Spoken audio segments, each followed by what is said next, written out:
आदाब, नमस्कार, सत श्री अकाल। मैं उस्मान सैफ़ी। दोस्तों, हर इंसान की ज़िंदगी में कहानियाँ होती हैं।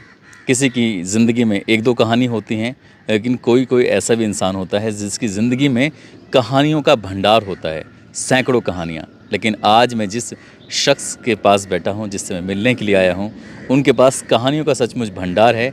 1-2 नहीं, हज़ारों कहानियाँ हैं।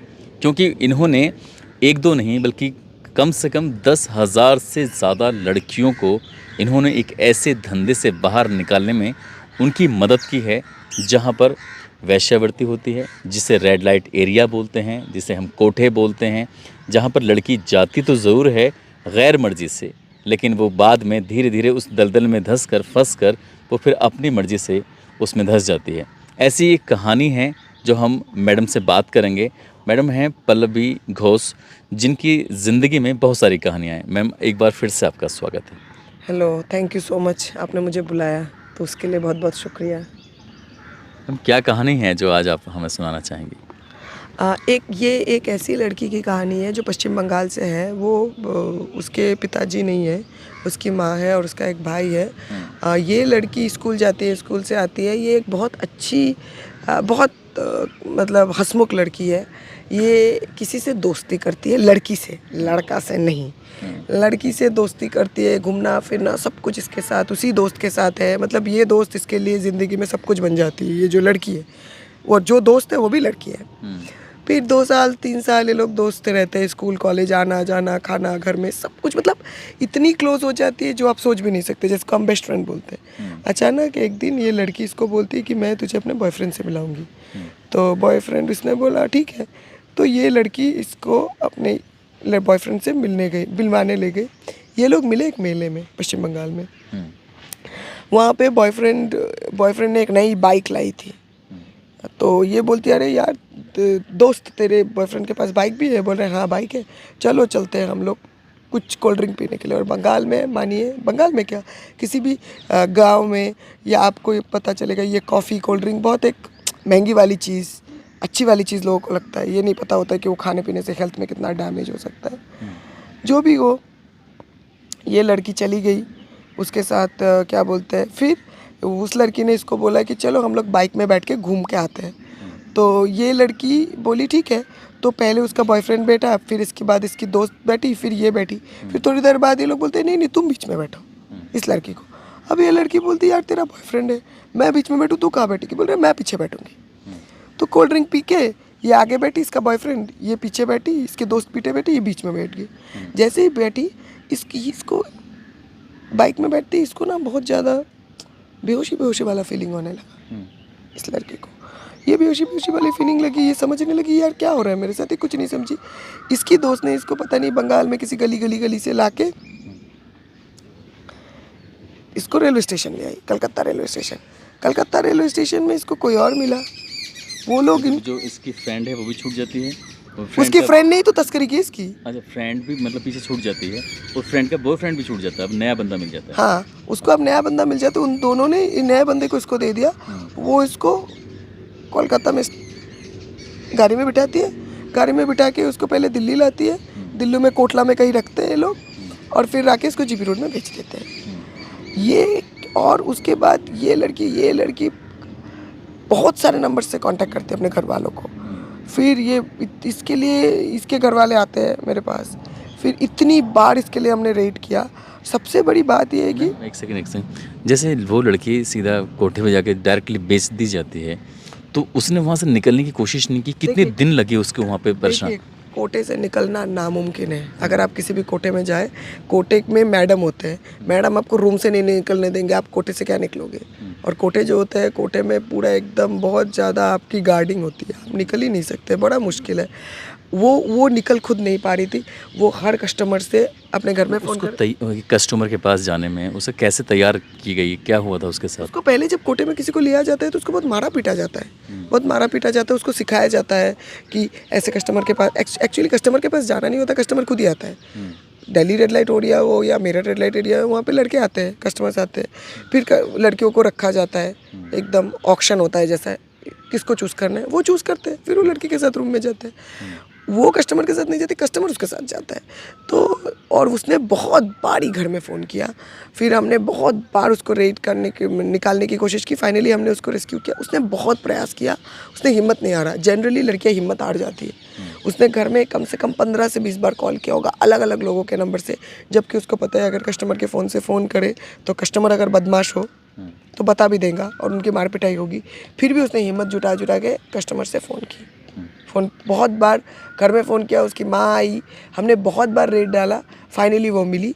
और उसको देखिए सबसे बड़ी बात है, जब किसी को दिल्ली लाया जाता है उनको इमीडिएटली जीबी रोड नहीं लाया जाता, उनको कोटला में रखा जाता है, लक्ष्मी नगर में रखा जाता है, नोएडा में रखा जाता है, सीलमपुर में रखा जाता है, बहुत सारी जगहों में रखा जाता है। बहुत सारी जगहों में रख के फिर उनको जीबी रोड लिया तो जाता है। ये जो अलग अलग जगहों पर रखा जाता है तो वहाँ क्या करती हैं वो? वहाँ पे उनसे धंधा कराते हैं पहले, होम बेस्ड प्रोस्टिट्यूशन जिसको बोलते हैं, घर में जो धंधा होता है, वैश्यावृत्ति होती है, वो कराते हैं, फिर उसको जीबी रोड ले जाते हैं। जीबी रोड तो सबसे बाद में ले जाते हैं। और सबसे बड़ी बात है, जीबी रोड में ले भी जाते हैं तो आपको पता भी नहीं लगेगा, क्योंकि ज़्यादातर इनको जब पुलिस की रेड पड़ती है टनल में रखते हैं, इनको टनल में रखते हैं या फिर बेड के अंदर रखते हैं, तो पता ही नहीं होगा आपको। और जीबी रोड में जो भी आपको लड़की आप दिखेगी वो बड़ी औरतें हैं जो बाहर दिखती है, जो छोटी बच्ची है वो आपको कभी नहीं दिखेगी।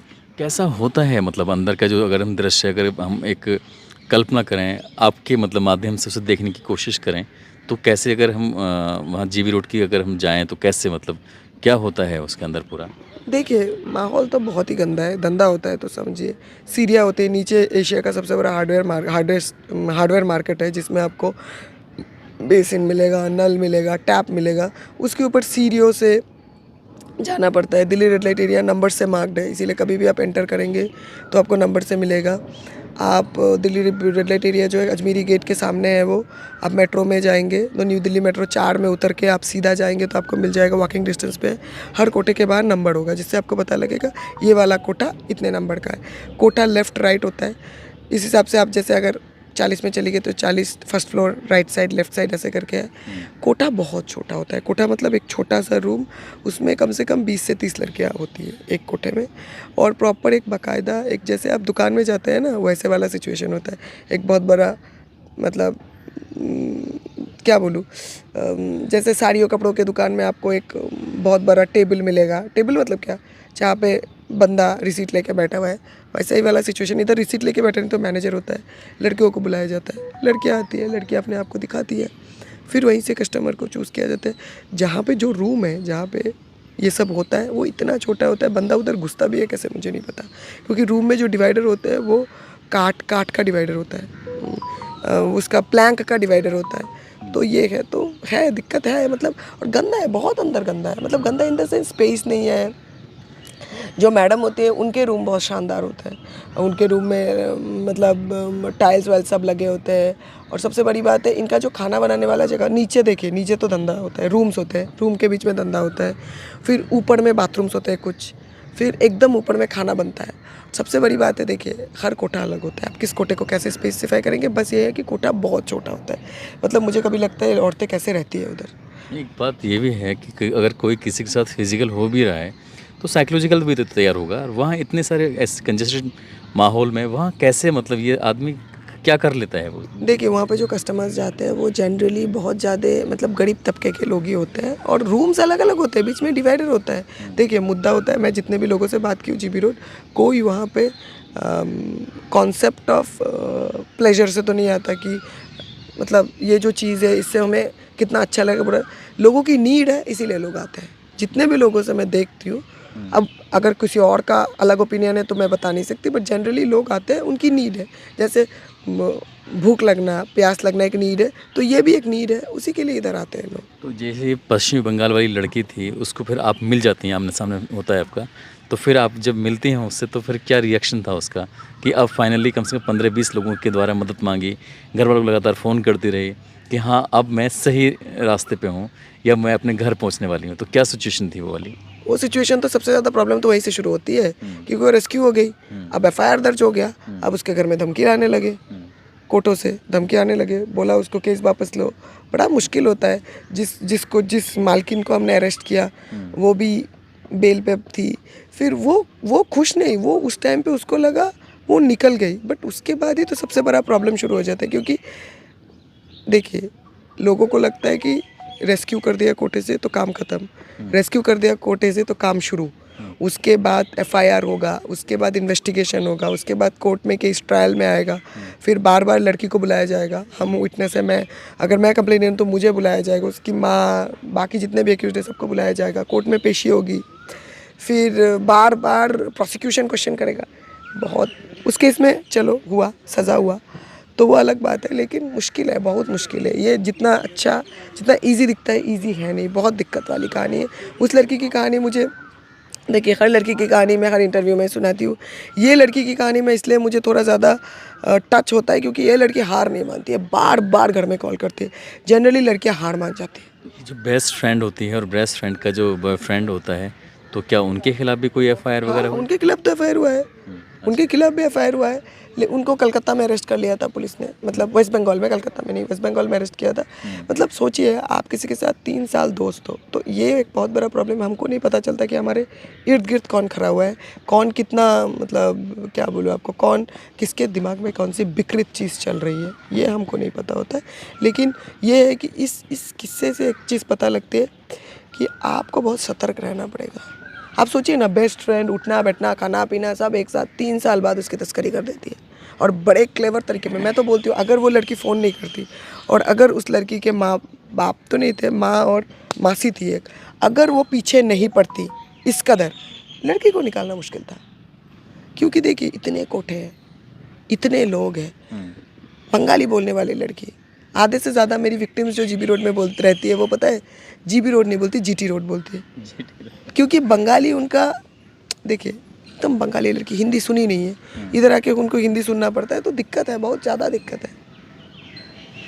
सबसे पहले तो आपको बधाई कि आपने उस लड़की को वहाँ से छुड़ाया, उसको परिवार वालों को, फिर दूसरी बधाई उन घर वालों को जिन्होंने अपनी बेटी को स्वीकार कर लिया, जबकि वो बेचारी कितने लोगों ने उसके साथ गंदा काम किया होगा। उसके बाद फिर कि आपने कहा सतर्क, और हमारा मकसद भी आप लोगों को ये कहानी सुनाने का उद्देश्य है, सतर्क करना है, जागरूक करना है, इसलिए ताकि आप जब कि कोई भी आपका दोस्त होता है, कोई भी आपका अड़ोस पड़ोसी वाला होता है, तो ख़ासकर लड़कियों के लिए जब आप किसी से दोस्ती करते हैं, कोई वो आपको लालच देता है, तो लालच के पीछे कुछ ना कुछ छिपा होता है उसका।